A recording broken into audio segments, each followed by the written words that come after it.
ஒரு தடவை நாரதர் ஒரு தெரு வழியாக போய்கிட்டு இருந்தார்.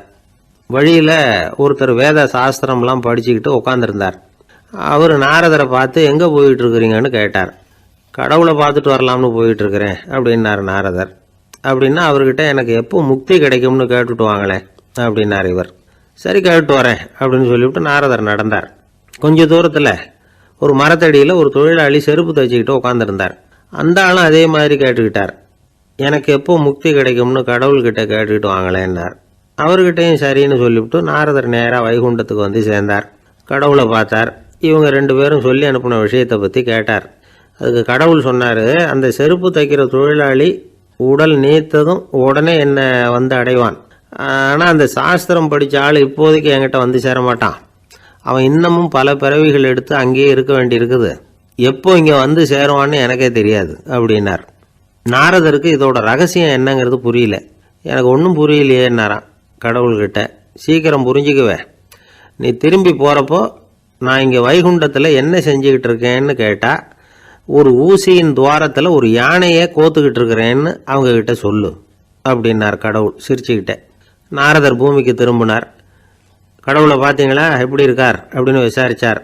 வேத சாஸ்திரம் படித்தவர். ஓ பகவானா, அவர் யானையை ஊசியின் காதில் நுழைச்சிக்கிட்டு இருக்கிறார் பார்த்தேன்னார் நாரதர். ஊசி காதில் யானையா? அது எப்படி முடியும்? நீங்கள் சொல்கிறத நான் நம்ப மாட்டேன்னு விட்டார் அவர். சரி, இந்த ஆளுக்கு இறைவன் பேரில் நம்பிக்கை இல்லை அப்படிங்கிறத நாரதர் புரிஞ்சுக்கிட்டார். அடுத்தபடியாக அந்த தொழிலாளி இருந்த இடத்துக்கு போனார். இறைவனை பார்த்தீங்களான்னு கேட்டார் அவர். பார்த்தேன், ஒரு ஊசி துவாரத்தில் யானையை கோத்துக்கிட்டு இருந்தார் அப்படின்னு சொல்லிவிட்டு நாரதர் அந்த ஆள் முகத்தை கவனித்தார். அந்த தொழிலாளி இதை கேட்டுட்டு கொஞ்சம் கூட ஆச்சரியப்படலை. அவரால் முடியாத காரியம் கூட உண்டானார். என்ன இப்படி சொல்கிற? ஊசியின் துவாரத்தில் யானையை கோக்க முடியும்னு நீ நம்புறியா அப்படின்னு கேட்டார் நாரதர். நிச்சயமாக நம்புகிறேன்னார் அவர். அது எப்படி அப்படின்னு கேட்டார் இவர். இதோ பாருங்க, நான் இந்த ஆலமரத்தடியில் தான் தினமும் உட்காந்துருக்கிறேன். தினமும் இந்த மரத்திலிருந்து எவ்வளவோ பழம் கீழே விழுது. இந்த பழத்தில் இருக்கிற ஒவ்வொரு விதையிலேயும் உள்ள ஒரு ஆலமரம் இருக்குது.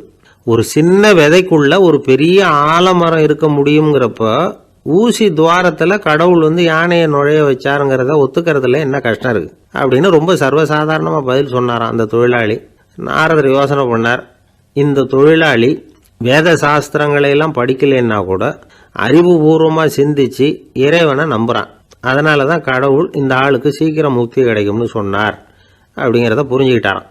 இந்த கதையில் வர்ற கடவுள், நாரதர், வைகுண்டம் இதெல்லாம் ஒரு பக்கம் இருக்கட்டும், ஒரு சின்ன விதைக்குள்ள ஒரு பெரிய ஆலமரம் தூங்கிக்கிட்டு இருக்கு அப்படிங்கிற உண்மை, அந்தரத்தில் 1000 கிரகங்கள் சுற்றிக்கிட்டு இருக்குங்கிற உண்மை, இதெல்லாம் நாம் பார்த்துக்கிட்டு தானே இருக்கிறோம். இந்த உண்மைகள் அதிசயமாக நமக்கு தெரியறதுனால அதை நம்பாமல் இருந்துட முடியாது. இயற்கையை பரிபூர்ணமாக நம்புங்கள், அந்த நம்பிக்கையே நம்ம வாழ்க்கைக்கு ஆதாரம் அப்படிங்கிறத விளக்கறதுக்காக தான் இந்த கதை. இந்த காலத்தில் நம்ம பிள்ளைங்களுக்கெல்லாம் இது மாதிரி நம்பிக்கை அதிகமாகவே இருக்குது. ஒரு நாள் ஒரு சின்ன பையன்கிட்ட கேட்டேன், ஏன்பா கடவுள் ஒரு பானைக்குள்ளே ஒரு யானையை நுழைய வச்சுட்டாருன்னு சொன்னால் அதை நீ நம்புவியா அப்படின்னு கேட்டோம். நம்புவேன் சார், அது ஒன்றும் பெரிய அதிசயம் இல்லைன்னா. எப்படிறான்னு கேட்டோம். எப்படின்னா அந்த பானை அந்த யானையை விட பெருசாக இருந்திருக்கும், அவ்வளவுதான் அப்படின்னு சொல்கிறான்.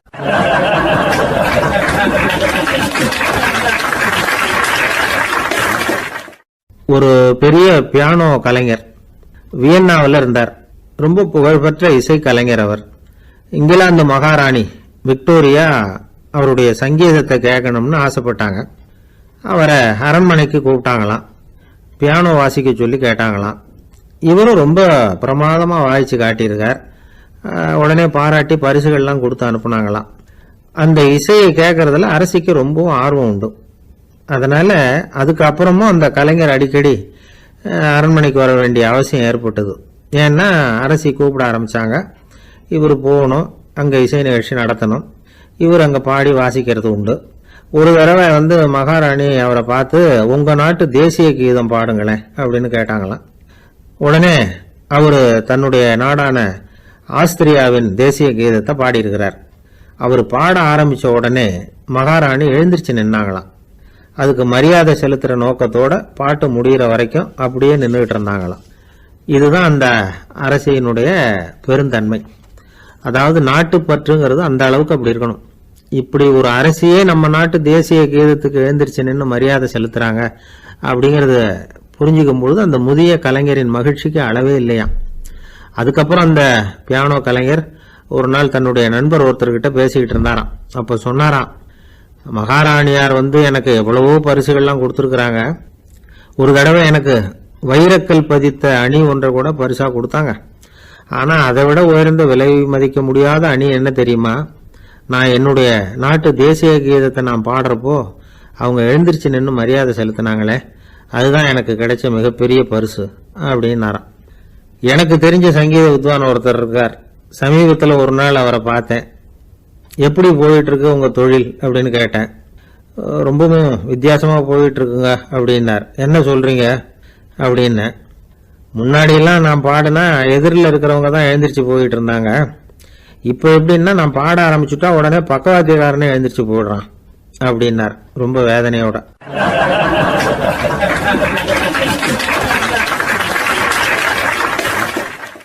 ஒரு ராஜா ஊரெல்லாம் சுத்தி பார்த்துட்டு வரலாம்னு ஒரு நாள் புறப்பட்டு போனார்.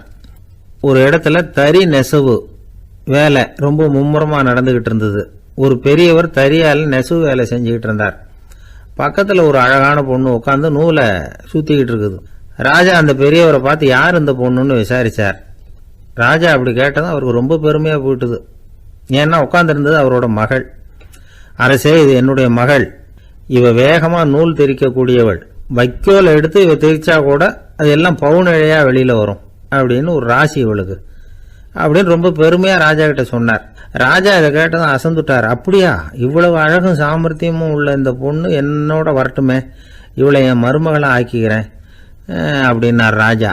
அந்த பெரியவருக்கு ஒன்றும் புரியல. ஏதோ கொஞ்சம் பெருமையா சொல்ல போக அது இப்படி ஆயிட்டுதே அப்படின்னு கவலைப்பட்டார். இருந்தாலும் ராஜா பேச்ச தட்ட முடியுமா, மகளை அனுப்பி வச்சுட்டார்.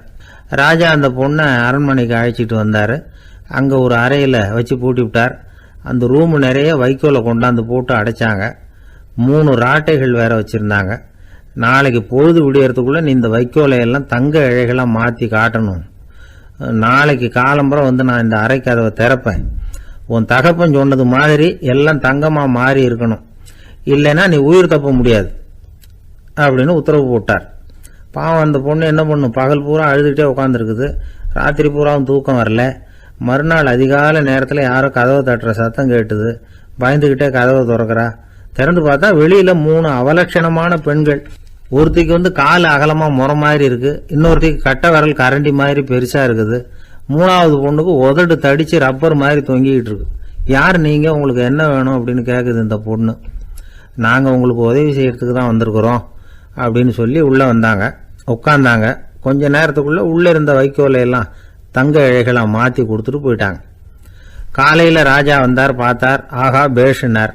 இன்னும் கொஞ்சம் வைக்கோலை கொண்டாந்து அந்த ரூம்ல போட சொன்னார். இந்த வைக்கோலையும் இன்னைக்கு தங்கமா மாத்தி விடு, நாளைக்கு மறுநாள் உனக்கும் இளவரசனுக்கும் கல்யாணம்னு சொல்லிவிட்டார். இன்னைக்கு ராத்திரி அந்த 3 பொண்ணுங்களும் வந்தாங்க. வைக்கோலை பொண்ணு இழைகளா மாத்தினாங்க, புறப்பட்டாங்க. இந்த பொண்ணு அவங்க காலில் விழுந்து வணங்கினா. என் உசுரை காப்பாத்தினீங்க, உங்களுக்கு நான் என்ன கைமாறு செய்ய போறேன் அப்படின்னா. பயப்படாத, நீ விரும்பினா எங்களுக்கு ஒரு உதவி செய்யலாம். உன்னுடைய கல்யாணத்துக்கு நாங்கள் 3 பேரும் வரோம்.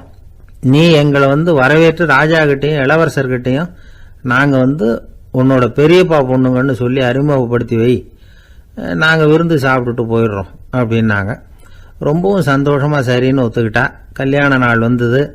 கல்யாணம் ரொம்ப கோலாகலமாக நடந்துகிட்டு இருக்கு. எல்லா தேசத்து ராஜா ராணிகளும் வந்துகிட்டு இருக்கிறாங்க.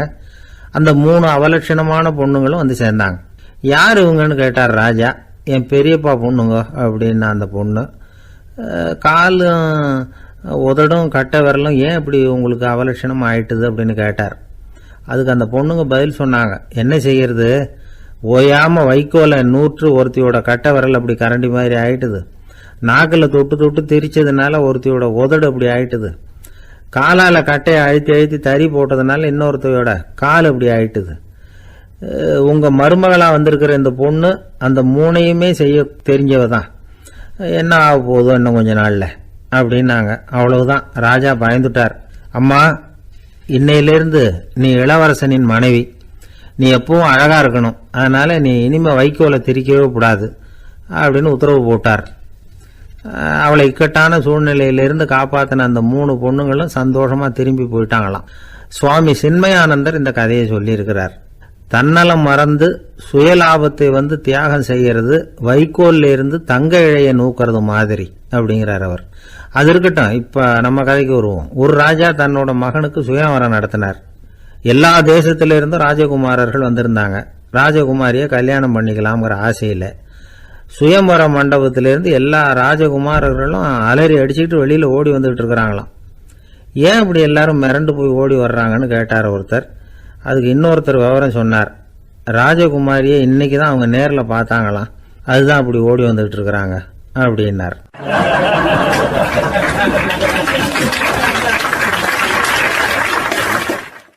அங்கே ஒரு புதர் தெரியுது இல்லையா, இந்த புதருக்குள்ள ஒரு சிங்கம் இருக்கு. அந்த பக்கமாக நான் போகிறப்போ வர்றப்போலாம் அது என்கிட்ட ஒம்பு வளர்க்குது, தகராறு செய்யுது, என் மேலே பாயுது, என்னை தாக்குது, ஏன்னு தெரியல அப்படின்னுது. இதை கேட்டதும் அந்த குரங்கு சொல்லிச்சு, இனிமேல் கவலைப்படாத, இந்த தடவை நான் உன்னை காப்பாற்றுறேன்னுது. அதுக்கப்புறம் ஒரு நாள் அந்த குரங்கும் கழுதியும் அந்த புதர் பக்கமாக போய்கிட்டு இருந்தாங்க. எதிர்பார்த்தது மாதிரியே நடந்தது. அந்த சிங்கம் எதிரில் வந்தது, கழுதியை பார்த்தது, உடனே அது மேலே பாய ஆரம்பிச்சுட்டுது. அவ்வளவுதான். உடனே இந்த குரங்கு என்ன பண்ணிச்சு தெரியுமா, கிடுகிடுன்னு ஒரு மரத்து மேலே ஏறி உட்காந்துக்கிட்டது. அங்கே உட்காந்துக்கிட்டு கீழே அந்த கழுதியும் சிங்கமும் போடுற சண்டையை வேடிக்கை பார்க்க ஆரம்பிச்சுட்டுது. கொஞ்ச நேரம் கழித்து அடிபட்ட காயத்தோடு அந்த கழுதை மெதுவாக நடந்து வந்தது. குரங்கு மெல்ல மரத்தை விட்டு கீழே இறங்குச்சு. இப்போ கழுதை கேட்டுது, என்னை காப்பாற்றுறேன்னு சொல்லிவிட்டு காலை வாரி விட்டுட்டியே, நீ பாட்டுக்கு மரத்து மேலே ஏறி உட்காந்துக்கிட்டே, அது நியாயமானது. குரங்கு பரிதாபமாக அதை பார்த்துது. நான் மரத்து மேலே இருந்து நீங்கள் 2 பேரும் சண்டை போட்டதை பார்த்துக்கிட்டு தான் இருந்தேன். உன்னோட சத்தம் தான் அதிகமாக இருந்தது, அது நீ சிரிக்கிற மாதிரி எனக்கு கேட்டுது, அதனால் நீ தான் ஜெயிச்சுக்கிட்டு இருக்க போல இருக்கு அப்படின்னு நினச்சிவிட்டேன்னது. இன்றைக்கி பல பேர் இப்படி தான் இருக்கிறாங்களாம். யார் ஜெயிக்கிறாங்க யார் தோக்குறாங்கங்கிறத முகத்தை பார்த்து கூட கண்டுபிடிக்க முடியறதில்ல, பேசுகிற பேச்சை வச்சு கூட கண்டுபிடிக்க முடியறதில்ல. தோற்கிறவங்க கூட சிரிக்கிற மாதிரி முகத்தை வச்சுக்கிறான். இன்றைய மனிதர்கள்கிட்ட ஏகப்பட்ட முரண்பாடுகள். பொய் முகங்களோட உலவுகிறவர்கள் தான் அதிகம். உண்மை முகம் எங்கே இருக்குது அப்படிங்கிறத புரிஞ்சுக்கிட்டு நண்பர்களை தேர்ந்தெடுக்கணும் அப்படிங்கிறது ஒரு முக்கியமான கருத்து. கடவுள் இந்த உலகத்தை படைச்சு விட்டு அதுக்கப்புறமும் கொஞ்ச நாள் இங்கேயே தங்கியிருந்தாராம். அப்போ தான் அவருக்கு ஒரு உண்மை புரிஞ்சுதான், இந்த உலகத்தில் தங்கி இருக்கிறது எவ்வளவு இடைஞ்சல்னு. தினமும் மனிதர்கள் தேடி ஏதாவது புகார் சொல்லிக்கிட்டே இருந்தாங்களாம். எனக்கு அது வேணும் இது வேணும்னு கேட்டுக்கிட்டே இருந்தாங்களாம். சில பேர் வந்தாங்க, நாங்கள் விவசாயம் பண்ணுறோம், தண்ணி இல்லாமல் பயிர் காயுது, எங்களுக்கு மழை வேணும் அப்படின்னாங்க. அவங்க போனதும் அதுக்கப்புறம் சில பேர் வந்தாங்க, நாங்கள் மண்பானை செய்கிறவங்க, நிறைய பானை செஞ்சு வச்சுருக்குறோம், மழை பெஞ்சால் எல்லாம் கரைஞ்சி வீணாக போயிடும், அதனால் இன்றைக்கி மழை பெய்யக்கூடாதுன்னாங்க. கடவுள் பார்த்தார், அவருக்கு என்ன பண்ணுறதுன்னே தெரியல, ஏகப்பட்ட குழப்பம், தலையை பிச்சுக்கலாம் போல் இருந்தது, கிட்டத்தட்ட பைத்தியம் பிடிக்கிற அளவுக்கு ஆகிட்டுது. எல்லாருடைய ஆசைகளையும் அவரால் நிறைவேற்ற முடியல, ஏன்னா ஒன்றுக்கு ஒன்று முரண்பாடாக இருந்தது. ஒரு நாள் தன்னுடைய அமைச்சரவையை கூட்டி ஆலோசனை கேட்டார். என்ன செய்யலான்னு சொல்லுங்கன்னார். இது என்ன பிரமாதம், பேசாமல் இமயமலை அடிவாரத்தில் போய் உட்காந்துங்க, யாரும் தொந்தரவு பண்ண மாட்டாங்கன்னாங்க. அங்கேயும் மனிதர்கள் வர ஆரம்பிச்சுருவாங்களேன்னார் கடவுள். சரி அப்படின்னா சந்திரனில் போயிருந்துக்கலாமேன்னாங்க. அங்கேயும் மனுஷன் குடி வர போகிறான் அப்படின்னார் கடவுள். வெகு தூரத்துக்கு அப்பால் உள்ள நட்சத்திர மண்டலத்துக்கு போயிடலான்னாங்க.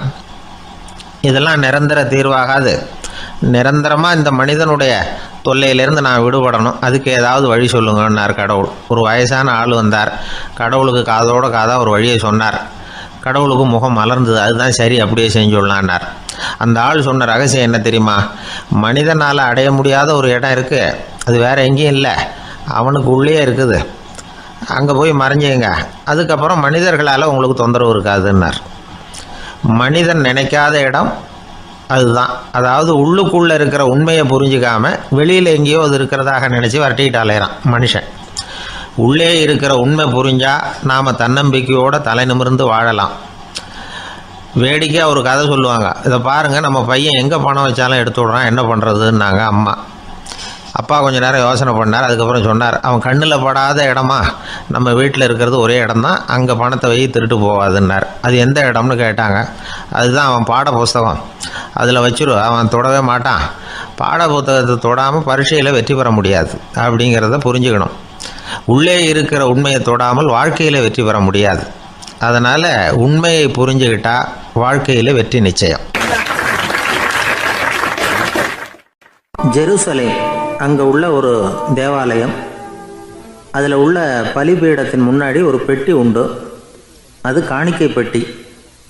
ஆலயத்துக்கு வர்றவங்க பிரார்த்தனை பண்ணிவிட்டு திரும்பி போகிற சமயத்தில் அந்த பெட்டியில் காணிக்கை போடுவாங்க. அவங்களால எவ்வளவு முடியுமோ அவ்வளவு போடுறது வழக்கம். அவங்கவுங்க வசதிக்கு தகுந்த மாதிரி போடுவாங்க. வசதி உள்ளவங்களாக இருந்தாலும் சரி, வசதியே இல்லாத வறியவர்களாக இருந்தாலும் சரி, ஆலய காணிக்கை பெட்டியில் காசு போடுறது அவங்களுக்கு ரொம்ப பெருமையான ஒரு செயல். ஒரு சமயம் இயேசு தம்முடைய சீடர்களோடு அந்த ஆலயத்துக்கு வரார். அங்கே உட்காந்து ரொம்ப நேரம் வழிபாடு பண்ணிகிட்ருக்கிறார். சீடர்களும் அந்த ஜபத்தில் கலந்துக்கிட்டாங்க. வழிபாடு முடிஞ்சுது. இயேசு உட்காந்துருக்கிறார். காணிக்கை பெட்டியில் காசு போடுறவங்கள கவனிக்கிறார். சீடர்களும் அதையே கவனிச்சுக்கிட்டு இருக்கிறாங்க. ரொம்ப பேர் வரிசையாக வந்தாங்க. அவங்களால முடிஞ்ச அளவுக்கு காசு போட்டுட்டு அவங்க பாட்டுக்கு போய்கிட்டு இருக்கிறாங்க. வசதியானவங்க நிறைய பேர் வந்தாங்க. அதுக்கு மத்தியில் வயசான ஒரு அம்மா, அவங்களும் வந்து காசு போட்டுட்டு போகிறாங்க. இப்போ இயேசு தன்னுடைய சீடர்கள் பக்கம் திரும்பினார். ஒரு கேள்வி கேட்டார். இப்போ இந்த காணிக்கை பெட்டியில் நிறைய பேர் வந்து காசு போட்டுட்டு போகிறத நீங்கள் கவனிச்சிங்க. இன்றைக்கி இந்த காணிக்கை பெட்டியில் ரொம்பவும் அதிகமாக காசு போட்டது யார் அப்படின்னு கேட்டார். முதல்ல வந்தார் ஒரு பெரிய மனுஷன், அவர் தான் அதிகமாக போட்டார் அப்படின்னார் ஒருத்தர். மூணாவதாக வந்தவர் தான் அதிகமாக போட்டார், நான் கவனித்தேன் அப்படின்னாரு இன்னொருத்தர். இப்படி ஆளுக்கு ஒரு விதமாக சொல்கிறாங்க.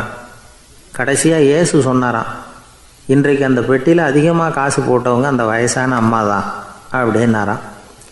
சீடர்களுக்கு ஒன்றும் புரியல. அந்த அம்மா ரொம்ப ஏழையாச்சே, அவங்க எப்படி அதிகமாக காணிக்கை செலுத்த முடியும் அப்படிங்கிறது அவங்க சந்தேகம். இயேசு விளக்குனார். நிறைய பேர் வந்தாங்க, நிறையவே காசுகள் போட்டாங்க, அது உண்மைதான். ஆனாலும் அந்த அம்மா என்ன பண்ணாங்க கவனிச்சிங்களா? வந்தாங்க, தன்னுடைய காசு பையை திறந்தாங்க, அப்படியே கொட்டுனாங்க. அதில் இருந்தது 2 காசுகள் தான். அந்த 2 காசும் காணிக்கை பெட்டியில் விழுந்துட்டுது. மற்றவங்கள்லாம் தங்கள்கிட்ட இருந்த செல்வத்தின் ஒரு சிறு பகுதியை எடுத்து பெட்டியில் போட்டாங்க. ஆனால் இந்த அம்மா தன்கிட்ட என்ன இருந்ததோ அதை அப்படியே போட்டுட்டாங்க. தன்னுடைய பிழைப்புக்காக வச்சுருந்த அவ்வளவையும் இழக்கிறதுக்கு தயாராகிட்டாங்க.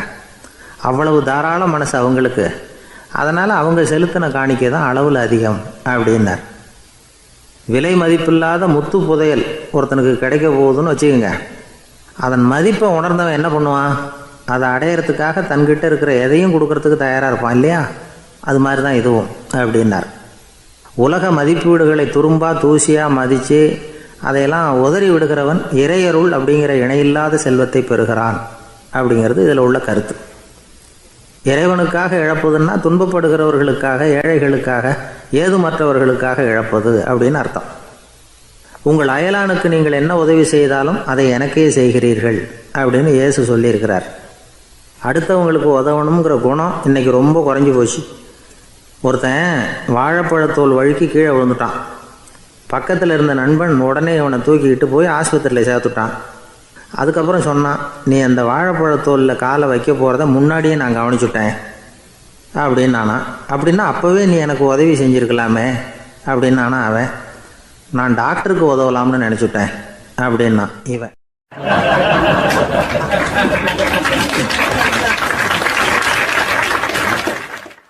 ஒரு ஊரில் ஒரு சித்தர் இருந்தார், சூஃபி சித்தர்.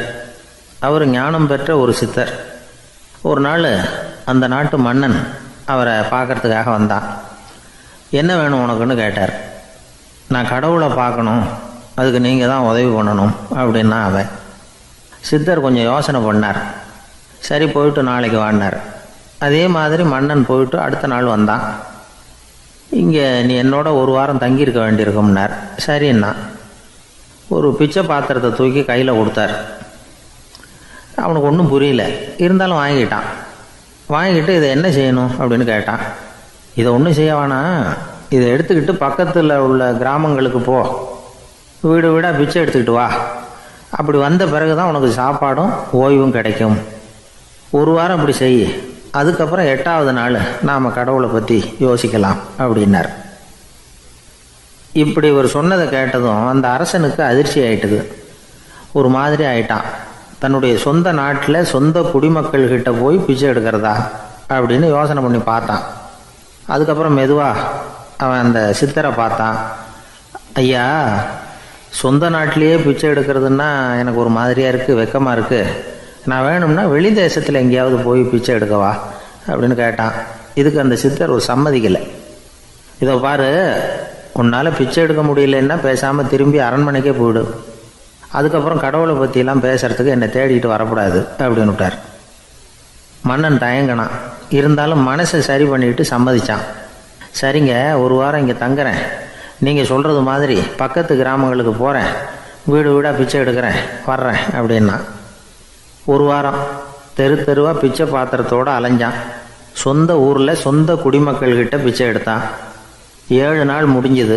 8வது நாள் அந்த சித்தர் மன்னனை கூப்பிட்டார். இப்படி வாழ்னார். வந்தான். இனிமே நீ கடவுளை பற்றி என்கிட்ட கேட்கலாம்னார். இனிமே கேட்கறதுக்கு ஒன்றுமே இல்லை சுவாமின்னா இவன். ஒரு வார காலம் பிச்சை எடுத்த பிறகு தான் கடவுளை காண முடியும் அப்படின்னு நான் கனவு கூட காணவில்லைன்னா. அப்படின்னா நீ பிச்சை எடுத்த காலத்தில் அப்படி என்னதான் நடந்தது அப்படின்னு கேட்டார் அவர். சுவாமி, ஒரு வார காலம் பிச்சை எடுத்ததில் என்னுடைய ஆணவம் அழிஞ்சுட்டுது. அது இப்போ இருக்கிற இடமே தெரியல. இப்போ அதை காணவே காணோம். பிச்சைக்காரனாக இருந்தப்போ பெற்றதை மன்னனாக இருக்கும்போது பெற முடியாதுங்கிறத புரிஞ்சுக்கிட்டேன் அப்படின்னா மன்னன். அடக்கம் பிறந்தவுடன் தெய்வீக கதவுகள் திறந்து கொள்ளுகின்றன அப்படிங்கிறார் ஓஷோ. நம்மால் ஒருத்தன் ஆணவம் அழியணுங்கிறதுக்காக ஒரு திருவோட்டை எடுத்துக்கிட்டு தெரு தெருவாக பிச்சை எடுக்க ஆரம்பித்தான். என்ன, தெய்வீக கதவுகள் திறந்துதா அப்படின்னு கேட்டார் ஒருத்தர். தெய்வீக கதவு திறக்கிறதுக்கு முன்னாடியே எங்கள் வீட்டு கதவு சாத்திக்கிட்டுதுன்னா. என்னடா சொல்கிறேன்னார். இனிமேல் வீட்டுக்குள்ளேயே வர வேணாம், இதையே தொழிலாக வச்சுக்கோ அப்படின்னு எங்கள் வீட்டில் சொல்லிவிட்டாங்க சார் அப்படின்னா.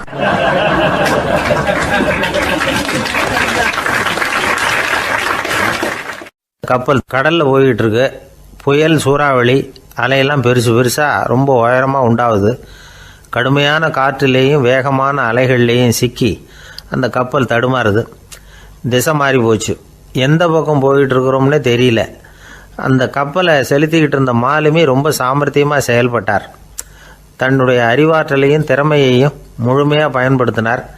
அந்த கப்பலை கட்டுப்படுத்தினார். மெதுவாக அந்த சூறாவளியிலிருந்து கப்பலை காப்பாற்றி கரைக்கு கொண்டுட்டு வந்து சேர்த்துட்டார். மாலுமின்னு ஒருத்தர் இருந்ததுனால அந்த மரக்கலம் காப்பாற்றப்பட்டது. மாலுமின்னு ஒருத்தர் இல்லைன்னு வச்சுக்கோங்க, அந்த கப்பலோட கதி என்னவா இருக்கும் யோசிச்சு பாருங்க. ஒரு கோபக்காரனுடைய நிலைமையும் அப்படித்தானா. கோபக்காரன்கிறவன் ஒரு மாலுமி இல்லாத மரக்கலம் அப்படிங்கிறார் நபிகள் நாயகம். கொந்தளிக்கிற கடலில் கொடுமையான அலைகளின் உச்சியில் அல்லல் படுகிற மரக்கலத்தை விட மோசமானது கோபக்காரனின் நிலைமை அப்படிங்கிறது அவருடைய கருத்து. அது மாதிரி இதுன்னு சொல்லலை, அதை விட மோசம் இது அப்படிங்கிறார். ஏன் தெரியுமா? ஒரு கப்பல் கடலில் தடுமாறினா அதை சரிப்படுத்த மாலுமி இருக்கிறார். அவர் தன்னுடைய சாமர்த்தியத்தினால் அதை கட்டுப்படுத்தி சரியான வழிக்கு கொண்டுட்டு வந்துடுவார். ஆனால் கோபக்காரனுடைய நிலைமை அப்படி இல்லை அப்படிங்கிறார் நபிகள் நாயகம். மனித மனம் ஒரு மரக்கலம், அறிவு அதில் இருக்கிற மாலுமி. மாலுமி மரக்கலத்தை செலுத்துகிறான், அவனுக்கு கட்டுப்பட்டு அது ஓடுது. ஆனால் கோபக்காரனுங்கிற மனுஷங்கிட்ட அறிவுங்கிற மாலுமி சரியாக வேலை செய்ய மாட்டான். ஏன்னா கோபம் அந்த மாலுமியின் கண்களை அவிச்சிரும், காதுகளை கேட்காம பண்ணிவிடும். கண்ணையும் காதையும் மூடிவிட்டு கப்பலை ஓட்டுனா எப்படி ஓட்டுறது? அதனால் கோபக்காரன் மாலுமி இல்லாத மரக்கலம். இடி மின்னலில் மாட்டிக்கிட்டு கஷ்டப்படுற கப்பல் மாதிரி கஷ்டப்படுறான். பெரியவங்கள்லாம் என்ன சொல்கிறாங்க? உனக்கு கெடுதல் பண்ணவனுக்கும் நீ நன்மையை செய், எவருடைய விருப்பு வெறுப்பையும் பொருட்படுத்தாதே. பரம எதிரிக்கும் நீ நன்மை செய்ய ஆரம்பித்தா உன்னுடைய தூய நிலையை பார்த்துட்டு அவனும் உனக்கு நெருக்கமான நண்பனாக ஆயிடுவான். இதுதான் பெரியவங்க நமக்கு சொல்லியிருக்கிறது. புனித குரான் சொல்கிறது என்ன? தீமையை நன்மையை கொண்டே நீர் தடுத்து கொள்ளும் அப்படின்னு சொல்லப்பட்டிருக்கு. அதில் இன்னா செய்தாரை ஒருத்தல் அவர் நாண நன்னயம் செய்து விடல் அப்படிங்கிறார் திருவள்ளுவர்.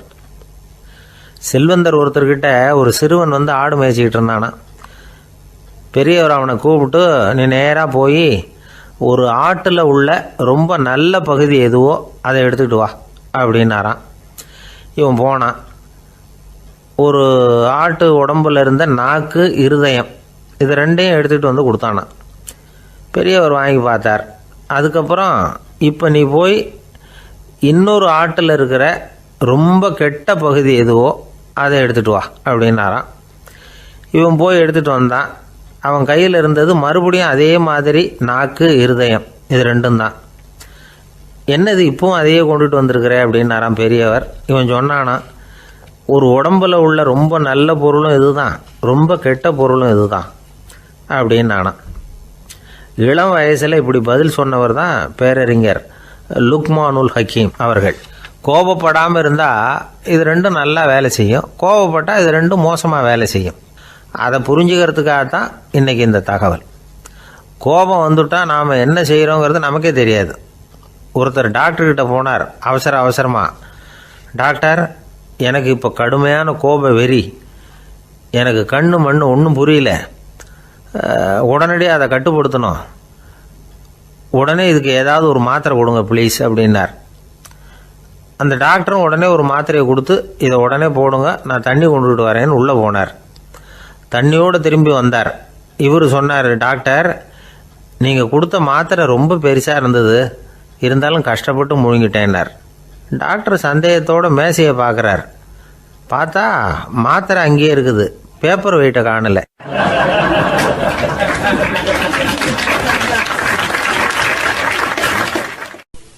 ஒரு நாள் ஒரு நண்பரை சந்தித்தேன். உங்கள் வீடு எதுன்னு உங்களுக்கு தெரியுமா சார்ன்னு. அவர் என்னை ஒரு மாதிரியாக பார்த்தார். அப்புறம் சொன்னார், தெரியும் அப்படின்னாரு. சரி, உங்கள் தொலைபேசி எண் உங்களுக்கு தெரியுமான்னு. அதுவும் தெரியும்னார். உங்கள் மனைவி மக்கள் யார் யாருன்னு உங்களுக்கு தெரியுமான்னு கேட்டேன். என்னை ஒரு மாதிரியாக பார்த்தார். அப்புறம் சொன்னார், அதுவும் தெரியும் சார் அப்படின்னார். சரி, நீங்கள் யாருன்னு உங்களுக்கு தெரியுமான்னு கேட்டேன். இப்போ தான் அவர் முழிக்க ஆரம்பித்தார். அவர் மட்டும் அப்படி இல்லை, நாம் எல்லாருமே அப்படி தான். எதிரில் நிற்கிறது யாருங்கிறது தெரியும், நாம் யாருன்னு நமக்கு தெரியாது. உண்மையிலேயே நாம் யார்? இந்த கேள்விக்கான பதிலை தான் வாழ்க்கை பூரா நாம் தேடிட்டு இருக்கிறோம். புத்தர் என்ன சொல்கிறாரு தெரியுமா? நீங்கள் கடவுளை பற்றி கவலைப்பட தேவையில்லை, உங்களை பற்றின கவலை உங்களுக்கு இருந்தால் போதும் அப்படிங்கிறார். நான் யார், எனக்கு ஏன் இந்த கவலை அப்படின்னு உங்களை நீங்களே கேட்டுக்குங்க அப்படிங்கிறார். நாம் ஏன் கடவுளை படைத்தோம்? அது ஒரு நழுவல் முயற்சியாம், அதாவது தன்னிடமிருந்து தானே தப்பிக்கிற ஒரு முயற்சியாம். இப்படி தான் அதை சொல்கிறாங்க அறிஞர்கள்லாம். மக்கள் பொய்யான பிரச்சனைகளில் ஆர்வமாக இருக்கிறாங்க, அதுக்கு தீர்வு காணவும் முயற்சி பண்ணுறாங்க. கடவுளை பற்றி விவாதிக்க எல்லாருக்கும் விருப்பம், தன்னுடைய சுயம் பற்றிய பிரஜையே இருக்கிறதில்ல. ஆகக்கூடிய விஷயம் என்னென்னா, கடவுள் சமாளிப்புக்கு பயன்படுத்தப்படுகிறார். மனவியல் என்ன சொல்லுது தெரியுமா? கடவுள், சொர்க்கம், மறுபிறவி இதை பற்றிலாம் பேச ஆரம்பிக்கிறவங்க யார் தெரியுமா? போருக்கு போகிறவன், துன்பத்தில் சிக்கி கஷ்டப்படுறவன், நோய் படுக்கையில் விழுந்தவன், இவங்க தான். நாம் அனுபவத்திலே பார்க்குறோமே இதையெல்லாம். கடவுளை துணைக்கு கூப்பிடுறவங்க யாருன்னு கவனித்து பாருங்கள். பரீட்சை எழுத போகிறவன், வேலை தேடி அலையிறவன், பண நெருக்கடியில் இருக்கிறவன், விபத்தில் சிக்கிக்கிட்டவன், இவங்கெல்லாம் தான். தேர்வில் வெற்றி பெற்றதும் அவரை துணைக்கு கூப்பிடுறதில்ல, வேலை கிடைச்சதும் அவர் துணை தேவைப்படுறதில்ல. ஏன் இப்படி? கொஞ்சம் யோசனை பண்ணி பாருங்கள். துன்பம் வருகிற போது அந்த துன்பத்தை தவிர்க்க வேண்டிய நிலையில் அதிலிருந்து நழுவி போகிறதுக்காக பிரார்த்தனை தேவைப்படுது. எல்லாம் நல்லபடியாக நடக்கிறப்போ பிரார்த்தனை செய்கிறதில்ல. புத்தருடைய வழி என்ன தெரியுமா? அந்த வழியில் கடவுளும் கிடையாது, பிரார்த்தனையும் கிடையாது. புத்தர் செய்தது இதைத்தான். அதாவது கடவுள்கிட்ட இருந்து மனிதனையும், மனிதன்கிட்ட இருந்து கடவுளையும் அவர் விடுவித்தார். புத்த மதம் என்ன சொல்லுது தெரியுமா? கடவுள் பிரச்சனை அல்ல, மனிதன்தான் உண்மையான பிரச்சனை அப்படின்னு சொல்லுது. உங்களை நீங்கள் நல்லா தெரிஞ்சுக்கிட்டா போதும், நீங்களே கடவுள் ஆகிடுவீங்க அப்படிங்கிறது தான் புத்த மதம். அதனால் நமக்கு தேவை உள்முக பயணம். நான் யார் அப்படிங்கிற கேள்வியோட உள்ளே போகணும். அங்கே போனால் தான் தெரியும் நான் அப்படின்னு அங்கே யாருமே இல்லைங்கிறது. இதெல்லாம் புத்தர் சொல்லுகிற ஒரு தத்துவம். தத்துவம்னு சொன்னாவே நமக்கெல்லாம் அதை புரிஞ்சுக்கிறது கஷ்டம்தான். நம்ம பொறுத்த வரைக்கும் தத்துவங்கிறதுல 2 வகை உண்டு. ஒன்று தத்துவம், இன்னொன்று மகா தத்துவம். தத்துவம்னா என்ன தெரியுமா? கேட்குறவங்களுக்கு புரியக்கூடாது, அதுதான் தத்துவம். மகா தத்துவம் என்னன்னா சொல்கிறவங்களுக்கும் புரியக்கூடாது. அந்த வகையில் பார்த்தா இன்று ஒரு தகவலும் ஒரு மகா தத்துவம் தான்.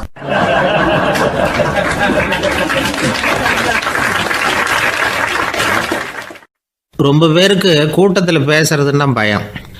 நமக்கு ஒன்றும் தெரியாதுன்னு மற்றவங்க நினச்சிடக்கூடாதுங்கிற எண்ணம் தான் இதுக்கு காரணம். ரொம்ப முக்கியமான ஒரு கூட்டம்னா பயம் அதிகமாக இருக்கும். முக்கியமானவங்கள்லாம் வருவாங்களே, அவங்கெல்லாம் நம்மளை பற்றி மட்டமாக நினச்சிருவாங்களே அப்படிங்கிற பயம் வந்துடும். ஆனால் மேடை பேச்சுங்கிறது அவ்வளவு கடினமான ஒரு காரியம் இல்லைங்கிறாங்க அது சம்பந்தமான நிபுணர்கள். யாரும் பேச்சாளர் ஆகலாம், இது ஒன்றும் பெரிய கிஃப்ட்டு கிடையாது அப்படின்னு அவங்க சொல்கிறாங்க. நீங்கள் ஒரு சிறந்த பேச்சாளர் ஆகணுமா அப்படின்னா அதுக்குன்னு சில ஆலோசனைகளை சொல்லி வச்சுருக்கிறாங்க அனுபவசாலிகள். முதல் ஆலோசனை என்னென்னா, உங்கள் பேச்சு எளிமையாக இருக்கணும். ஏதாவது ஒரு கருத்து அல்லது 2 கருத்து சொன்னால் போதும். 20 அல்லது 30 கருத்துக்களை சொல்லிகிட்டே போகக்கூடாது. 2வது ஆலோசனை, நீங்கள் என்ன பேச போகிறீங்கிறது முதல்ல உங்களுக்கு நல்லா புரியணும். அதுக்கப்புறம் தான் அதை அடுத்தவங்களுக்கு புரிய வைக்க முடியும். எப்படி ஆரம்பிக்க போகிறோம், எந்த கருத்தை முக்கியமாக வலியுறுத்த போகிறோம், எப்படி முடிக்க போகிறோம் அப்படிங்கிறத முதல்ல நல்லா சிந்தித்து மனசில் வச்சுக்கணும். கடைசியாக என்ன சொல்கிறீங்களோ அதுதான் கேட்குறவங்க மனசில் நிற்கும். 3வது ஆலோசனை என்னென்னா, உங்கள் பேச்சு சுருக்கமாக இருக்கணும். ஒரு 15 நிமிஷம் பேசுகிறது ரொம்ப பொருத்தம். மணிக்கணக்கில் பேசிக்கிட்டு இருக்கிறது நல்லதில்லை. 4வது ஆலோசனை, நீங்கள் பேசுகிறது உண்மையாக இருக்கணும். உங்களுக்கு உண்மையான அனுபவங்கள் இருக்கும், அதை சொல்லலாம். உங்களுடைய உண்மையான அனுபவங்களை மற்றவங்களோட பகிர்ந்துக்கணும், அதுதான் முக்கியம். 5வது ஆலோசனை, ஆரம்பத்தில் கொஞ்ச நேரம் உங்களை பற்றியும் எதிரில் உள்ளவங்களை பற்றியும் சம்மந்தப்படுத்தி ஏதாவது பேசி ஒரு நெருக்கத்தை ஏற்படுத்திக்கணும். ஒவ்வொருத்தரும் இப்போ இவர் பேச போகிறது நம்ம சம்மந்தப்பட்டது அப்படின்னு நினைக்க ஆரம்பிச்சிருவாங்கல்ல, அதுக்கப்புறம் அவங்க கேட்க தயாராகிட்டாங்கன்னு அர்த்தம். எதிரில் உட்காந்துருக்கிற கூட்டத்திலிருந்து 3 பேரை தேர்ந்தெடுங்க. அதாவது வலது பக்கம் ஒருத்தர், நடுவில் ஒருத்தர், இடது பக்கம் ஒருத்தர். அதாவது உங்களை ரொம்ப கனிவாகவும் ஆர்வமாகவும் பார்க்குறவராக பார்த்து தேர்ந்தெடுத்துங்க மனசுக்குள்ளே. நீங்கள் பேசும்பொழுது என்ன பண்ணணும்னா, இவங்களை நேருக்கு நேராக மாறி மாறி பார்த்துக்கிட்டே பேசுனீங்கன்னா நீங்கள் ஏதோ ஒட்டுமொத்த கூட்டத்தையும் பார்த்து பேசுகிறதாக ஒரு உணர்வு அது ஏற்படுத்திவிடும். 6வது ஆலோசனை என்னென்னா, சொற்பொழிவுன்னா நீங்கள் பேசணும், படிக்கக்கூடாது. எழுதி படிக்கிறது நல்லா இருக்காது. குறிப்புகள் வேணும்னா வச்சுக்கலாம். படிக்கிறது பேப்பர்லேருந்து வர்றது மாதிரி இருக்கும், பேசுகிறது இதயத்திலேருந்து வர்றது மாதிரி இருக்கும். அப்புறம் 7வது ஆலோசனை சொல்கிறாங்க. அது என்னென்னா, மேடையில் ஏறி நின்ன உடனே இயல்பாக மூச்சை இழுத்து விட்டுங்க, இயல்பு நிலைக்கு வாங்க, அதுக்கப்புறம் இயல்பாக பேச ஆரம்பிக்கலாம் அப்படிங்கிறாங்க. இவ்வளவும் பேச்சு கலையில் வல்லுநர்களாக இருக்கிறவங்க சொல்லுகிற ஆலோசனைகள். இதையெல்லாம் கடைபிடிச்சா நமக்கும் அதுக்கும் வெகு தூரம்னு நினச்சிக்கிட்டு இருந்த ஒன்று இப்போ கிட்டத்தில் நெருங்கி வந்துடும். நாம் சொல்கிறபடியெல்லாம் அது கேட்கும். ஒரு பேச்சாளர், அவருக்கு சுருக்கமாகவே பேச தெரியாது. மேடையில் ஏற்றி விட்டுவிட்டா போதும், ஆரம்பிச்சிருவார், நிறுத்த மாட்டார், பேசிக்கிட்டே இருப்பார். ஒரு தடவை அவர் ஒரு கூட்டத்தில் ரொம்ப நேரம் பேசிக்கிட்டே இருக்கிறார். எதிரில் பொறுமை இழந்த ஒருத்தர் தன்னுடைய கை கடிகாரத்தை காட்டினார். அதை கவனித்த பேச்சாளர், மன்னிக்கணும், கை கடிகாரம் நான் கொண்டுகிட்டு வர மறந்துட்டேன், அதுதான் நேரம் போனதே தெரியல அப்படின்னு சொல்லியிருக்கிறார். இதுக்கு அவர் சொன்னாராம் கோபமாக, ஏய்யா கடிகாரத்தை தான் பார்க்க முடியல, மறந்துட்டேன், பக்கத்தில் மாட்டியிருக்கிற கேலண்டரையாவது பார்க்கக்கூடாதா அப்படின்னாராம்.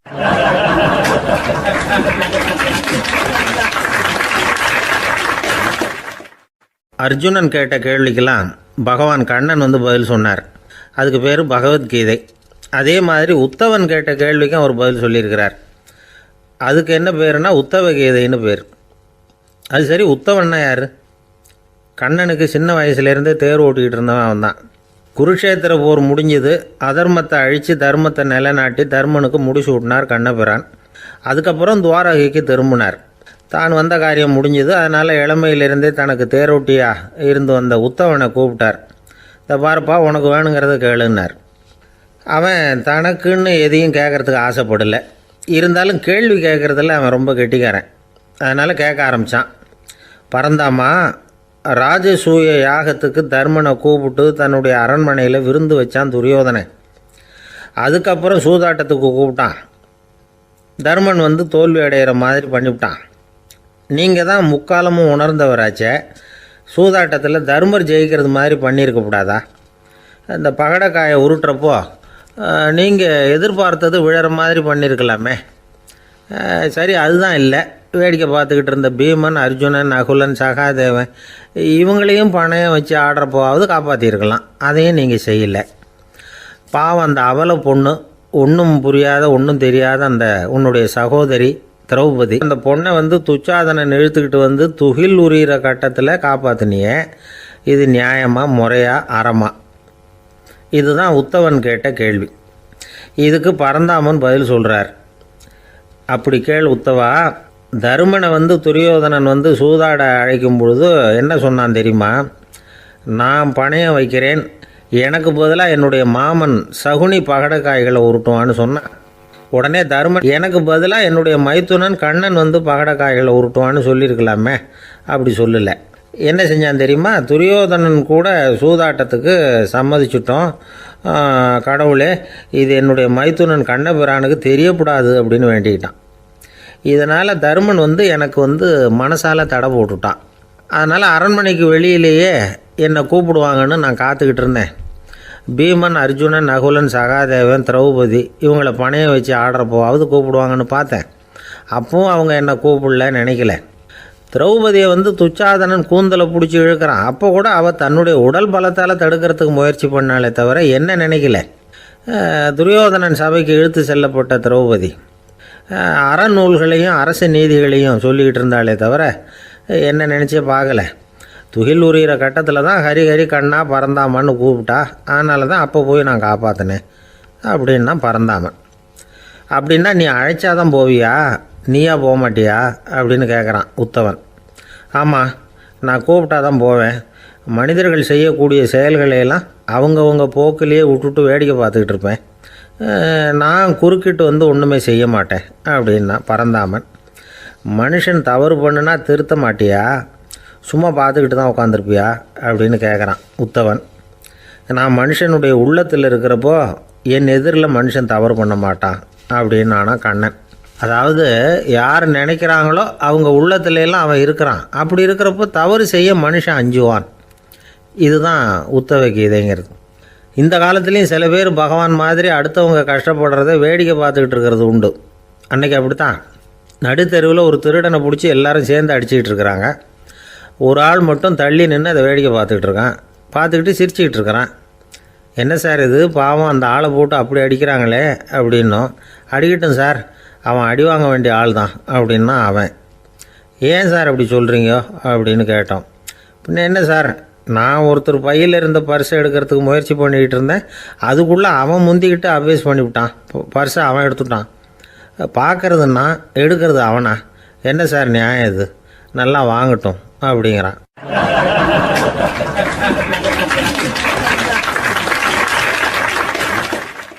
ஒரு வயசான அம்மா ஒரு நாள் ஃபோன் பண்ணாங்க. ஐயா, நான் இந்த தகவல் நிகழ்ச்சியை தினமும் கேட்குறேன், உங்ககிட்ட ஒரு கேள்வி கேட்கணும் அப்படின்னாங்க. என்னங்க அப்படின்னோம். எனக்கு சொந்தமாக ஒரு நல்ல வீடு இருக்குது, வேணுங்கிற அளவுக்கு பணமும் இருக்குது, கணவரும் ரொம்ப நல்லவர், ரிட்டையர் ஆகி வீட்டில் தான் இருக்கிறார், பிள்ளைங்கள்லாம் பெரிய பெரிய உத்தியோகத்தில் இருக்கிறாங்க, அதில் ஒருத்தன் ஐஏஎஸ்ஸு, பணம்லாம் கூட நிறைய கொண்டாந்து கொடுக்குறாங்க. அப்படி இருந்தும் என் மனசில் நிம்மதி இல்லை, வாழ்க்கையில் ஒரு நிறைவு இல்லை அப்படின்னாங்க. ஏன்னு கேட்டோம். அதைத்தான் நான் உங்களை கேட்குறேன், ஏன் அப்படி அப்படின்னு திருப்பி கேட்குறாங்க. எங்களுக்கு ஒன்றும் புரியல. கொஞ்ச நேரம் குழம்பி போயிட்டோம். இருந்தாலும் அதை அவங்கக்கிட்ட காட்டிக்காமல் கொஞ்சம் சாமர்த்தியமாக, ஏம்மா உங்கள் மனசில் நீங்கள் ஏதோ ஒன்று எதிர்பார்க்குறீங்க, அது நிறைவேறல அப்படி தானே அப்படின்னு கேட்டோம். ஆமாம் அப்படின்னாங்க. அதுக்கப்புறம் அவங்கக்கிட்ட கொஞ்சம் மனம் விட்டு பேசுகிறப்போ தானாக விஷயம் வெளியில் வந்தது. அதாவது அவங்க பிள்ளைங்க பெரிய பெரிய உத்தியோகத்தில் இருக்கிறதுனால அவசரமாக பார்த்துட்டு ஓடுறாங்களாம். ஆசையாக அம்மான்னு கூப்பிட்டுக்கிட்டு கிட்ட உட்காந்து கொஞ்சம் நேரமாவது என்கிட்ட பேசினா தானே என் மனசு கொஞ்சம் நிம்மதியாக இருக்கும். அது அவங்களுக்கு தெரிய மாட்டேங்குதே அப்படிங்கிறாங்க. இதுதான் அவங்களுடைய ஏக்கம். இந்த ஏக்கம் அந்த தாயின் மனசில் இருந்துக்கிட்டு இருக்குது. இப்படி மகனுடைய அன்புக்காக மட்டுமே ஏங்குற தாய்மார்கள் பல பேர் இருக்கிறாங்க இந்த உலகத்தில். இதை நினைக்கிறப்போ ஒரு வெளிநாட்டு நாடோடி கதை ஞாபகத்தில் வருது. அதாவது கடவுள் படைப்பு தொழிலில் ரொம்ப மும்முரமாக ஈடுபட்டுக்கிட்டு இருந்தாராம். மீன்களை படைச்சாராம், பறவைகளை படைச்சாராம், விலங்குகளை படைச்சாராம். அவருக்கு திருப்தி ஏற்படலை. அதுக்கப்புறம் மனிதர்களை படைச்சிருக்கிறார். அப்பவும் அவருக்கு மன நிறைவு ஏற்படலையாம். கடைசியாக தன்னுடைய சக்தி முழுசையும் பயன்படுத்தி குறையே இல்லாத அளவுக்கு ஒரு படைப்பை உருவாக்கினாராம். அந்த உன்னதமான ஒரு படைப்பு அதுதான் பெண், அதாவது தாய்.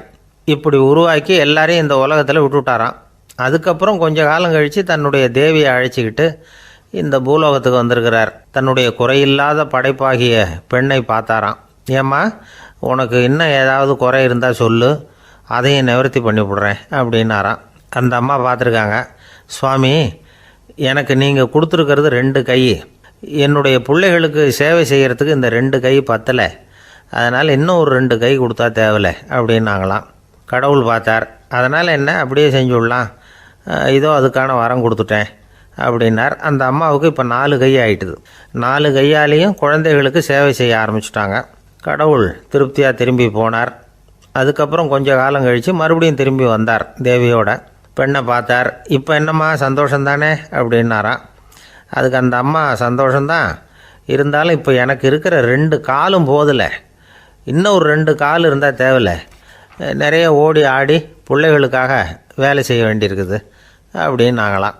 சரின்னு சொல்லி 4 கால் இருக்கிறது மாதிரி செஞ்சுட்டு போயிட்டார் கடவுள். மறுபடியும் கொஞ்ச நாள் கழித்து தேவி சொன்னாங்க கடவுள்கிட்ட, நீங்கள் என்ன தான் முயற்சி பண்ணினாலும் முழுமையான ஒரு படைப்பை உங்களால் உருவாக்க முடியாது, அப்படி தான் நான் நினைக்கிறேன் அப்படின்னாங்களாம். அப்படியா சொல்கிறேன், வா அந்த பொண்ணை பார்த்துட்டு வருவோம் அப்படின்னு புறப்பட்டு இங்கே வந்தாங்களாம். இங்கே வந்து பார்த்தா 4 கால் 4 கையோடு அந்த பொண்ணு ஒரு செவுத்தில் சாஞ்சி உட்காந்து அழுதுகிட்டு இருக்குது. இப்போ தேவி அந்த பொண்ணை சுட்டி காட்டி கடவுள்கிட்ட கேட்டாங்களாம், ஏங்க நீங்கள் அந்த பொண்ணுக்கு கையை கொடுத்தீங்க, காலை கொடுத்தீங்க, சரி, அந்த கண்ணீரையும் எதுக்காக கொடுத்தீங்க அப்படின்னு கேட்டாங்களாம். அதுக்கு கடவுள் சொன்னாராம், கையை கொடுத்தது நான் தான், காலை கொடுத்தது நான் தான், ஆனால் அந்த கண்ணீரை கொடுத்தது நான் இல்லை, அதை கொடுத்தது அந்த அம்மாவோட பிள்ளைங்க அப்படின்னாராம். இன்றைக்கும் அப்படி தான் பல பிள்ளைங்க அவங்க அம்மாவுக்கு கண்ணீரை தான் கொடுத்துக்கிட்டு இருக்கிறாங்க. அம்மாவை மதிக்கிற பிள்ளைங்க தான் இன்றைக்கி நல்லபடியாக இருக்கிறாங்கங்கிறது அவங்களுக்கு தெரியறதில்ல.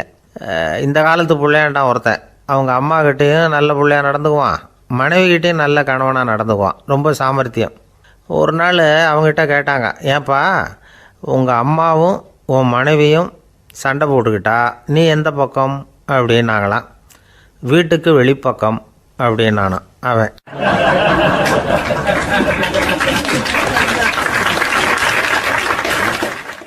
சாலை ஓரமாக அழுதுகிட்டு உட்காந்துருந்தான்.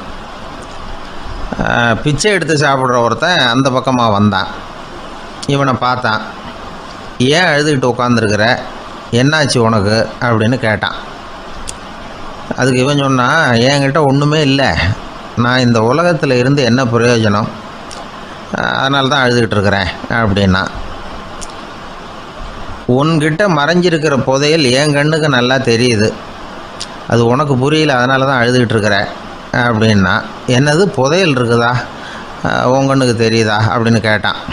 ஆமாம் எனக்கு தெரியுது, அந்த புதையலை நீ விற்கிறதுக்கு தயாராக இருக்கிறியா அப்படின்னு கேட்டான் இவன். இதை கேட்டதும் அந்த இளைஞனுக்கு ரொம்ப ஆச்சரியமாக போச்சு. என்னது இப்படி கேட்குறானே அப்படின்னு. என்கிட்ட ஒரு காசு கூட இல்லையே, அப்படி இருக்கிறப்போ புதையல் எங்கேருந்து வந்தது அப்படின்னா. இந்த நேரத்தில் அந்த பிச்சைக்காரன் சிரித்தான்.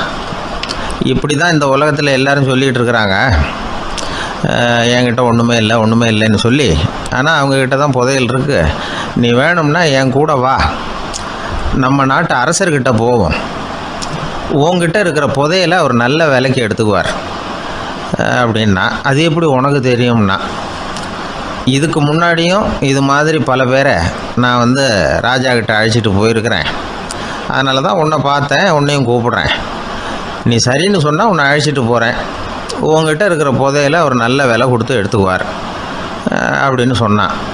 இவன் இப்படி சொல்கிறது அந்த இளைஞனுக்கு ஒன்றுமே புரியல.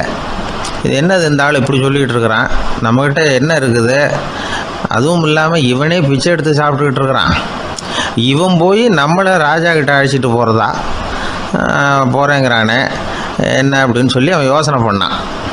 என்ன யோசிக்கிற, உனக்கு பணம் வேணும்னா என்னோட வா அப்படின்னா. இளைஞன் ஒரு முடிவுக்கு வந்தான். சரி, இங்கேயே உட்காந்துக்கிட்டு இருக்கிறத விட அங்கேயாவது போய் பார்ப்போமே, இங்கே அழுதுகிட்டு உட்காந்துருக்கிறதுல என்ன பிரயோஜனம், ஏதோ கூப்பிட்றான் போய் பார்த்துட்டு வருவோமே அப்படின்னு சொல்லி அவன் கூட புறப்பட்டான்.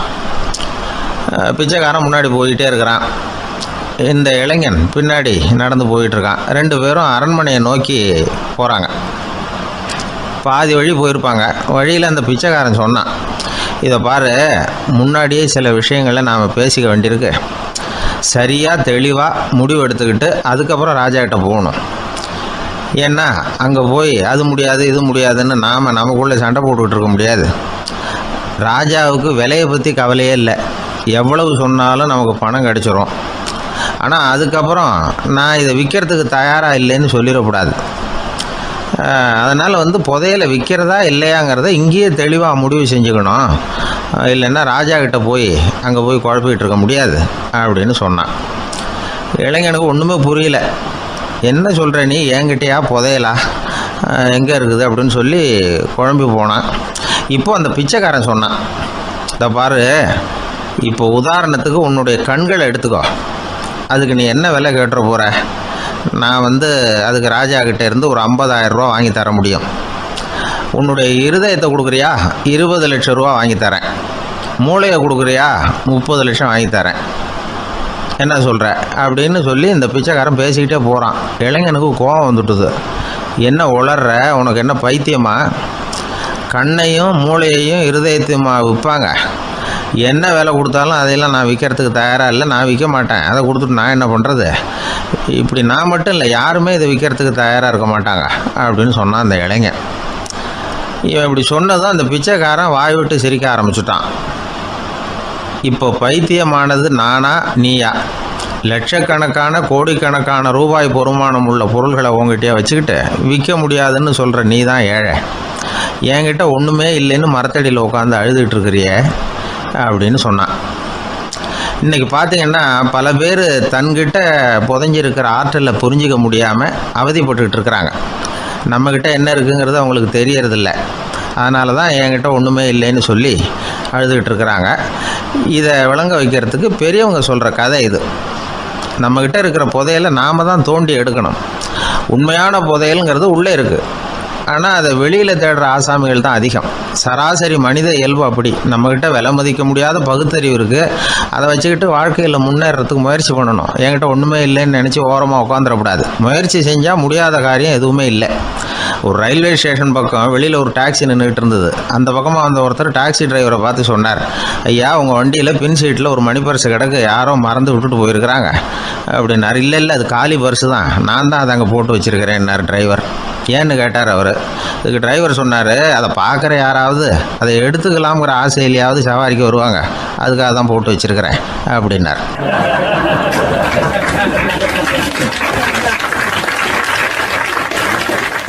காசி மாநகரத்தை பிரம்மதத்தன் அப்படிங்கிற ராஜா ஆட்சி பண்ணிட்டு வந்தார். அவர் ஒவ்வொரு வருஷமும் ஒரு திருவிழா நடத்துறது வழக்கம். எல்லா தேசத்திலிருந்தும் எல்லா வகையான ஜனங்களும் அதில் கலந்துக்குவாங்க. ஒரு சமயம் அது மாதிரி விழா நடந்துக்கிட்டு இருந்தது. வைகுண்டத்திலிருந்து தேவலோகத்திலிருந்து நிறைய தேவகுமாரர்கள்லாம் காசி நகருக்கு அப்போது வந்திருந்தாங்க. அதில் முக்கியமாக ஒரு 4 தேவகுமாரர்கள். அந்த 4 பேரையும் சுற்றி ஏகப்பட்ட கூட்டம்.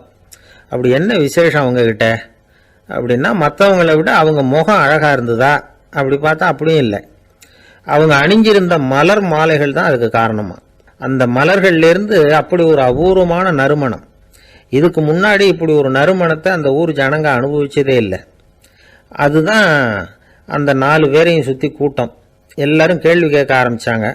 உடனே அந்த 4 தேவகுமாரர்களும் எல்லாருக்கும் தெரியும்படியாக வானத்தில் எழும்பி கொஞ்சம் உயரமாக நின்றுக்கிட்டாங்க.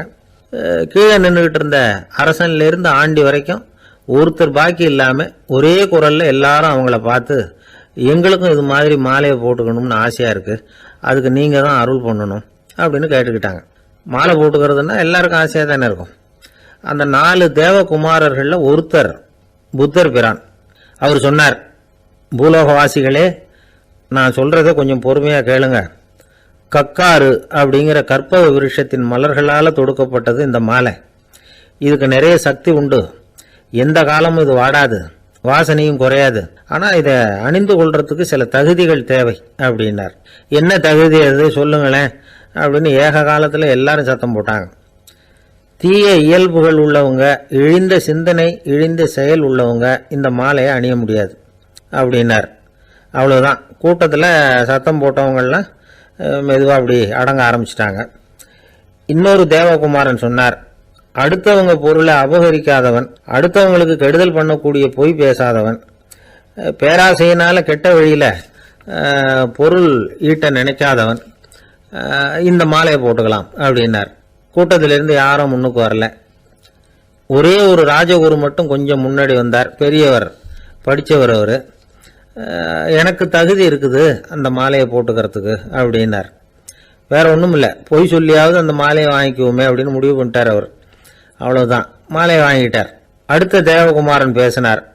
யாருக்கு திடமான அறிவும் மனமும் இருக்குதோ, யாருக்கு நல்ல காரியங்களில் அசையாத ஈடுபாடு இருக்குதோ, நல்ல அரிய பொருள்களை தனியாக தான் மட்டும் அனுபவிக்க விரும்பாதவர் யாரோ அவர் முன்னாடி இந்த மாலையை வாங்கிக்கலாம் அப்படின்னார். அந்த தகுதியும் எனக்கு இருக்குன்னார் ராஜகுரு. மாலையை வாங்கி போட்டுக்கிட்டார். இன்னொரு ராஜகுமாரன் பேச ஆரம்பித்தார். அறநெறியில் செல்வம் சேர்க்கணும், ஆடம்பர பொருள்களுக்கு அடிமையாகக்கூடாது, வெற்றி அடைஞ்சாலும் கர்வம் வரக்கூடாது, அப்படிப்பட்டவங்க இந்த மாலையை போட்டுக்கலாம்னார். துணிஞ்சு பொய் சொல்லி அதையும் வாங்கி கழுத்தில் போட்டுக்கிட்டார் இந்த ராஜகுரு. இன்னொரு ராஜகுமாரன் சொன்னார். சான்றோர்களை நிந்திக்காதவங்க, புறம் பேசாதவங்க இந்த மாலையை போட்டுக்கலாம்னார். அதையும் வாங்கி போட்டுக்கிட்டார். திருவிழா முடிஞ்சுது, எல்லாரும் திரும்பி போயிட்டாங்க. மறுநாள் ராஜகுரு 4 மாலைகளையும் போட்டுக்கிட்டு ராஜசபைக்கு வரார். வந்தவர் ரொம்ப அவஸ்தையோடு வர்றார். மாலையெல்லாம் வாடி போயிட்டுது, வாசனை எதுவும் கிடையாது. அது மட்டும் இல்லை, அவருக்கு கடுமையான தலைவலி வேற வந்துட்டுது. துடிச்சு போயிட்டார். மாலையை கழட்டவும் முடியல. ஜனங்கள்லாம் அவரை பார்த்து சிரிக்க ஆரம்பிச்சிட்டாங்க. என்னத்துக்கு ஆசைப்படணும், ஏன் இப்படி கஷ்டப்படணும் அப்படின்னு. ராஜா பார்த்தார். மறுபடியும் விழாவுக்கு ஏற்பாடு பண்ணினார். தேவகுமாரர்கள்லாம் வந்தாங்க. ராஜகுரு வந்தார். மக்கள் முன்னிலையில் அவங்க காலில் விழுந்தார், மன்னிப்பு கேட்டுக்கிட்டார். இந்த மாலையை போட்டுக்கிற தகுதி எனக்கு இல்லை. தகுதி இல்லாத ஒருத்தன் தகாத தகுதியை பொய் மூலம் பெறணும்னு ஆசைப்படுறாங்களே, அவங்களுக்கெல்லாம் என்னுடைய தண்டனை ஒரு எச்சரிக்கையாக இருக்கட்டும்னார். அதுக்கப்புறம் தேவகுமாரர்கள் அவர் கழுத்தில் இருக்கிற மாலையை கழட்டினாங்களாம். அந்த மாலைகளும் பழையபடி மனம் கொடுக்க ஆரம்பிச்சுட்டு தான்.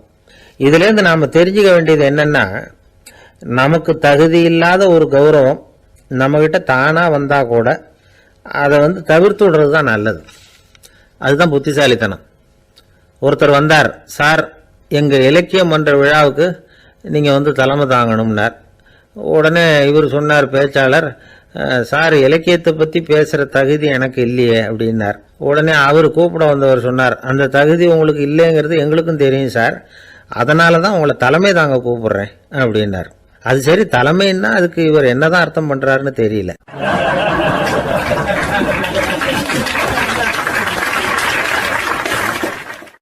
என்னை விட யோகியம் இந்த உலகத்தில் வேற யாரும் இல்லை சார் அப்படின்னார் ஒருத்தர். அவரை விட அயோக்கியன் வேற யாரும் இருக்க முடியாதுங்கிற முடிவுக்கு கேட்டவங்க வந்துட்டாங்களாம்.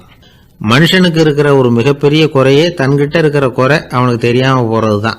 ஆனால் அடுத்தவங்கிட்ட இருக்கிற குறை இவனுக்கு தெளிவாக தெரிஞ்சிடும். ஒரு ஒட்டகம் ஒரு கொக்கை பார்த்து ஒரு கேள்வி கேட்டுதான். என்ன கேள்வி தெரியுமா? உன் கழுத்து ஏன் இப்படி வளைஞ்சு போயிருக்குது அப்படின்னு கேட்டிருக்கு. இதுக்கு உடம்பே வளைச்சல். இது போய் கொக்கை கிண்டல் பண்ணுது. இன்னைக்கு மனித சுபாவமும் கிட்டத்தட்ட இப்படித்தான் இருக்குது. இந்த உலகத்தில் குறையில்லாத மனிதர்கள் யாரும் கிடையாது, நாம உள்பட. அப்படிங்கிறத முதல்ல நாம் நல்லா புரிஞ்சுக்கணும். ஒரு ஊரில் ஒரு விற்பனை நிலையம் இருந்தது. செல்ல பிராணிகளை விற்பனை செய்கிற நிலையம் அது. நாய், கிளி, பூனை இப்படி நிறைய வச்சு விற்பனை பண்ணிகிட்டு இருக்கிறாங்க. நாய்க்குட்டி விற்பனை செய்கிற பகுதியில் ஒரு சிறுவன் நின்றுக்கிட்டு இருந்தான். விற்பனை செய்கிற ஆளுகிட்ட விலை கேட்டுக்கிட்டு இருந்தான். அதுவும் இருக்குதே, அந்த நாய்க்குட்டி என்ன விலை அப்படின்னு கேட்டானா. 1000 ரூபா அப்படின்னாரான். சரி, அது வேணாம், இது என்ன விலைன்னு இருக்கான். 500 ரூபா அப்படின்னாரான். இந்த சின்ன பையன் கையில் வச்சுருந்தது வெறும் 50 ரூபா தான். அதனால் இதை விட குறைச்சலாக கிடைக்குமான்னு பார்த்துருக்கான். அந்த கடையில் ஒரு மூலையில் சரியாக கவனிக்கப்படாமல் ஒரு நாய்க்குட்டி படுத்து கிடந்தது. பாவமாக கத்திக்கிட்டு இருந்தது. அதை பார்த்ததுமே இவனுக்கு அது ரொம்ப பிடிச்சி போச்சு.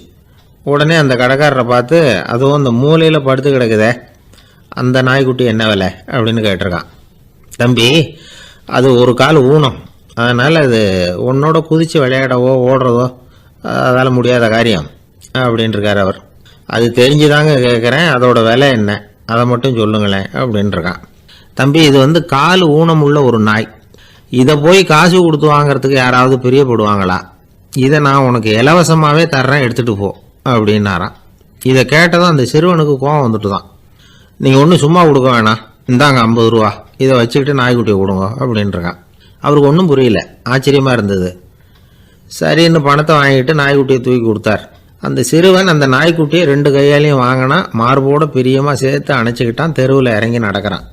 அப்படி நடக்கும்பொழுது தான் பார்க்குறார், கடைக்காரர் ஆச்சரியமாக அவனை பார்க்குறார். அப்போ தான் அவருக்கு ஒரு விஷயம் புரியுது. அந்த சிறுவன் தெருவில் நாய்க்குட்டியை மார்போடு அணைச்சிக்கிட்டு விந்தி விந்தி நடந்து போய்கிட்டு இருக்கிறான். ஆமாம், அவனுக்கும் ஒரு கால் ஊனம். இந்த நாய்க்குட்டியை யாருமே வாங்க மாட்டாங்கன்னு நினச்சிக்கிட்டு இருந்தார். குறையுள்ள அதுக்கும் ஒரு எஜமானன் கிடைச்சுட்டான். அதனால ஊனம் ஒரு குறை இல்லை அப்படிங்கிற உண்மையை அந்த கடைக்காரர் புரிஞ்சுக்கிட்டாராம். நம்மால் ஒருத்தர் கொஞ்சம் வயசானவர், எழுந்திரிச்சு சரியா நடக்க முடியாது, சாய்வு நாற்காலியிலேயே எப்பவும் உட்காந்துருப்பார்.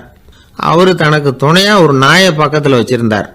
அதுவும் ரொம்ப வயசான ஒரு நாய், எழுந்திரிக்கவே சிரமப்படும், நடக்கவும் முடியாது. அவர் பக்கத்திலேயே இதுவும் சோர்ந்து போய் படுத்து கிடக்கும். அந்த பெரியவரை பார்க்க வந்த ஒருத்தர் கேட்டார், ஏங்க ஒரு சின்ன பையனை உங்களுக்கு துணையா வச்சுக்க கூடாதா? இந்த நாயை உங்களுக்கு பாதுகாப்பாக வச்சிருக்கிறீங்களே, உங்களுக்கு ஒரு ஆபத்துன்னா இது எப்படி உங்களுக்கு உதவ முடியும் அப்படின்னார். அப்போ அவர் சொன்னாராம், எனக்கு ஒரு ஆபத்துன்னா அந்த சமயத்தில் இந்த நாய் என்னை தனியாக விட்டுட்டு ஓடி போயிடாமல் இருக்கணும்ல, அதுக்காக தான் இதை நான் வச்சிருக்கிறேன் அப்படின்னாராம்.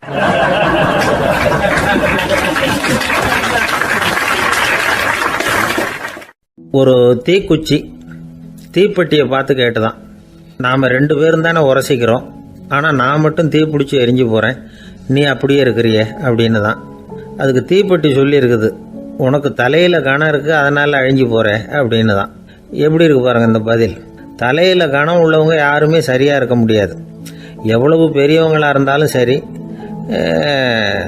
ரொம்ப கஷ்டம்தான் அது. கர்வம்ங்கிறது கூடவே கூடாது. இதை விளக்கறதுக்கு மகான் ஒருத்தர் ஒரு சம்பவத்தை சொல்கிறார். அர்ஜுனன் தீர்த்த யாத்திரை பண்ணானா. அப்போ தென்னிந்தியாவுக்கு வந்திருக்கிறான். ராமேஸ்வரத்துக்கு போனப்போ அங்கே இலங்கைக்கு கல்லுலாம் அடுக்கி போடப்பட்டிருந்த பாலத்தை பார்த்தானா. ஒரு சின்ன குரங்கு அதுக்கு பக்கத்தில் விளையாடிக்கிட்டு இருந்திருக்கு. அதை பார்த்துட்டு அர்ஜுனன் சிரிச்சிருக்கான். ஏன் சிரிக்கிறேன்னு கேட்டிருக்கு அந்த குரங்கு. ராமன் மிகச்சிறந்த வில் வீரன், அப்படி இருக்கிறப்போ அவன் இலங்கைக்கு அம்புகளாலேயே ஒரு பாலம் கட்டியிருக்கலாம். அதை விட்டுட்டு போயும் உன்ன மாதிரி குரங்குகளை துணையாக வச்சுக்கிட்டு இப்படி ஒரு கருங்கல் பாலத்தை கட்டியிருக்கிறானே அப்படின்னு நானா. அம்புகளால் பாலம் கட்ட முடியுமா அப்படின்னு கேட்டுதான் குரங்கு. ஏன் முடியாது, என்னால் முடியுமேன்னு இருக்கான் அர்ஜுனன். அம்பால் பாலம் கட்டலாம், இருந்தாலும் என்ன மாதிரி குரங்குகள் ஏறி நடந்தா அது தாங்குமா? அதனால தான் ராமர் கருங்கல் பாலமே கட்டினார் அப்படின்றது குரங்கு சொல்லிச்சான். அப்படியே சொல்கிற, நான் வேணும்னா இப்போ அம்புகளாலேயே ஒரு பாலத்தை கட்டுறேன், நீ அது மேலே ஏறி நடந்து பார். பாலம் விழுந்துட்டுதுன்னா நான் தீ மூட்டி அதில் குதித்து உயிர் தியாகம் பண்ணி விட்றேன் அப்படின்னு நான் ரொம்ப கோபமா. உடனே அந்த சின்ன குரங்கு பெரிய உருவம் எடுத்துட்டு தான் கையில் கதையோட அர்ஜுனன் முன்னாடி நிற்கிறான் அனுமன். பார்த்தா, என்னுடைய தலைவர் ராமரையா இழிவாக பேசுகிற, நீ இப்போ பாலம் கட்டு, நான் என்னுடைய பலத்தை காட்டுறேன் அப்படின்னு அனுமன். அர்ஜுனன் தன்னுடைய காண்டிபத்தை எடுக்கிறான், சரமாரியா அம்புகளை விடுறான். அதெல்லாம் ஒன்னோட ஒன்று கோத்துக்கிட்டு அப்படியே பாலம் மாதிரி நிற்கிது. அர்ஜுனன் தலை நிமிர்ந்து நின்னான். அனுமன் உயர கிளம்பி அங்கேருந்து பாலத்தில் பொத்துன்னு இறங்கினான். பாலம் அப்படியே நொறுங்கி போச்சு தூள் தூளா. என்ன அர்ஜுனா, இப்போ என்ன செய்ய போற அப்படின்னு நான் ஏளனமா. அர்ஜுனன் தலையை தொங்க போட்டுக்கிட்டான். சொன்னபடி தீ மூட்டி அதில் குதிக்கிறதுக்காக 3 தடவை சுற்றி வந்தான். அப்போது கிருஷ்ணர் அங்கே வந்தார். என்ன அர்ஜுனா, என்ன நடக்குது, என்ன இது அப்படின்னு ஒன்றும் தெரியாத மாதிரி கேட்டார். அர்ஜுனன் வாயை திறக்கிறதுக்கு முன்னாடி அனுமன் வாயை திறந்தான், நடந்ததை சொன்னான். அர்ஜுனன் சவால் விட்டபடி உயிர் திறந்தே ஆகணும்னு அனுமன். கிருஷ்ணர் யோசனை பண்ணார். நல்லது, இந்த சவால் விட்டதுக்கும் நடந்ததுக்கும் யார் சாட்சி? பெரிய ஒருத்தரை சாட்சியாக வச்சுக்கிட்டல்லவா நீங்கள் இந்த போட்டியை நடத்தியிருக்கணும் அப்படின்னார். அதனால் என்ன, இப்போ மறுபடியும் அந்த போட்டியை நடத்தி விட்டா போச்சு, என்னால் அந்த அம்பு பாலத்தை நொறுக்க முடியாதா அப்படின்னு அனுமன். சரி, இப்போ மறுபடியும் அது நடக்கட்டும்னார் கிருஷ்ணர். அர்ஜுனன் அம்பு பாலம் அமைச்சான். அனுமன் ஏறி குதிச்சான். பாலம் அசைஞ்சு கொடுக்கவே இல்லை, அவ்வளோ உறுதியாக இருக்குது. இப்போ அனுமன் தலையை குனிஞ்சுக்கிட்டான். அர்ஜுனன் நன்றியோடு நிமிர்ந்து பார்த்தான். கிருஷ்ணருடைய தோள்கள்லேயும் முதுகள்லேயும் ரத்தம். என்ன சுவாமி, என்ன நடந்ததுன்னு நான் பதறி போய், உன் அம்பு பாலத்தை நான் தான் முட்டு கொடுத்து தாங்கிட்டு இருந்தேன். அனுமன் குதிச்சப்போ என் மேலே ஏற்பட்ட காயங்கள் இவை. பின்ன உன்னுடைய அம்பு பாலத்தினாலேயா பாலம் நின்னுதுன்னு நினைக்கிற அப்படின்னாராம். முதல்ல அர்ஜுனன் அப்புறம் அனுமன் 2 பேருக்குமே கர்வ பங்கம் ஆயிட்டு தான். அதாவது அவங்க கிட்ட இருந்த கர்வம் போயிட்டுது. யாரா இருந்தாலும் கர்வம் கூட